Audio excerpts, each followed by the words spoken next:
It's 2 weeks into election 22.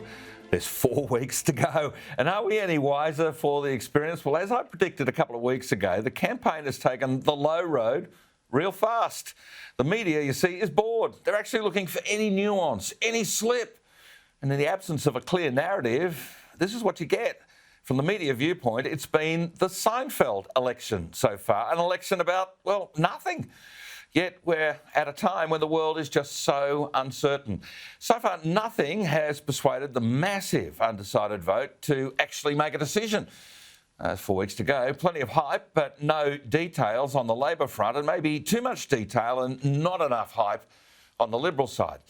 And Labor, well, it's been able to fudge facts and put their shadow ministry into witness protection. Perhaps so we forget all about the Mean Girls scandal, which is surely the biggest failure of political leadership in this country in years. And it's at a time when we have so much uncertainty with an ambitious superpower hoovering up political connections in and around Australia, and events are moving fast. Now, this election is also at a time when the world's stability is, well, tentative. Nuclear weapons are being dusted off for tactical deployment. Yeah, we're being conditioned to believe it's actually possible that someone would hit the nuke button. Yet Labor remains convinced the election is just a formality. It's a coronation. They have good reason, I guess, to think that. Their time is right now, but people aren't actually interested in the details, it seems, just the posturing. And from Labor, we're hearing nothing of substance on national sovereignty or national security. It's 24 hours since we learned that Anthony Albanese has failed another test. He has COVID.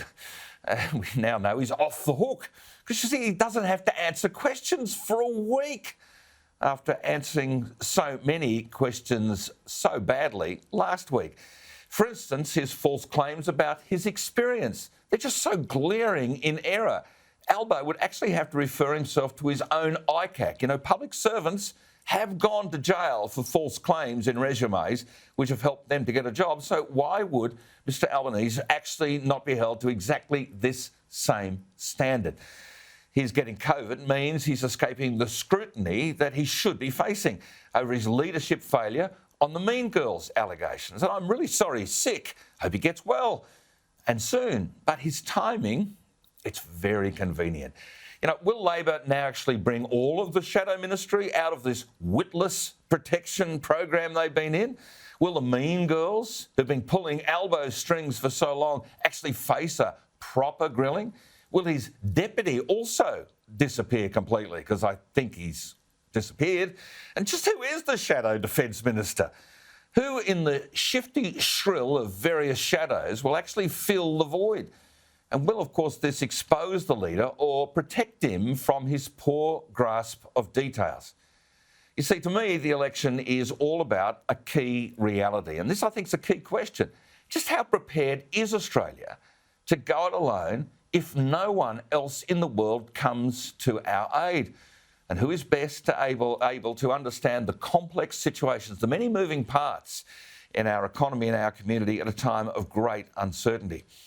Our national security and our national sovereignty relies on water security, on energy security, and I'm talking oil and electricity, and our ability to build strong strategic relationships across like-minded nations. You know, we need to be honest to the reality that our situation right now is of our own making. We've become so easily distracted on this weak and woke rubbish. We've lost our oomph. Our salvation requires our efforts. Our nation cannot rely on others to repair our faults. Only we can remedy our problems. So to me, this is a compelling reason to challenge the current Morrison government, to commit to rejecting the international green left agenda which has been crippling our possibilities over the last decade or more. The Morrison government needs to reject the green and red tape, which has been delaying our possibilities as state governments seem to manage our decline and manage the malaise, and of course shift all the blame to Canberra. You know, I don't think the Morrison government has been perfect, and I think they made a big mistake in trusting the states to do the right thing by our nation, our community, during the pandemic. However, the alternative right now is really frightening. Think about it. Riddled with vagaries, glossing over details. They have a narrow agenda underpinned by a strident international green left and apparently teal agenda. And now there's a complete leadership vacuum. Australians need certainty, stability and a plan for economic prosperity for the next generation. We need to deliberately put Australians and Australia's interests ahead of everything else. We are in difficult times. We need calm, experienced leadership, and I'm keen to know what you think.